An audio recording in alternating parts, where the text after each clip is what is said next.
నీ చూపు ఉషోదయపు మంచు తిమ్మెరల చల్లదనం, నీ నవ్వు పసితనపు పరిమళం, నీ ఓదార్పు మండు వేసవిలో చిరుజల్లు, నీ స్నేహం పరిమళాల పూతోట, నీ ప్రేమ నిండు పున్నమి పండు వెన్నెల.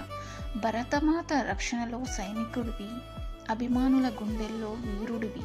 గెలుస్తావు గెలిపిస్తావని గేమ్ షోకి పంపిస్తే 3 వారాలు నిరాశలో మగ్గిపోయినా మరో అవకాశం ఇచ్చారు ముందుకు సాగిపోమని. అర్థం చేసుకోవడంలో మనసున్న మారాజువైనా, కన్నీరుకు కరిగిపోయే కల్మషం లేని తనమే నీదైనా, స్వార్థంతో పరిగెత్తే సమాజంలో ఉన్నావని గమనించు. నమ్మిన నీ వాళ్ళు కూడా నిన్ను నట్టేట ముంచుతారని గుర్తించు. ప్రేమ నిండిన నీ కళ్ళల్లో కన్నీరు కారకుండా జాగ్రత్త పడు. గేమ్ ఏదైనా గెలిచి నిరూపించు. నీ అభిమానుల నమ్మకం వమ్ము చేయనని, విజయం నీకు దాసోహమని.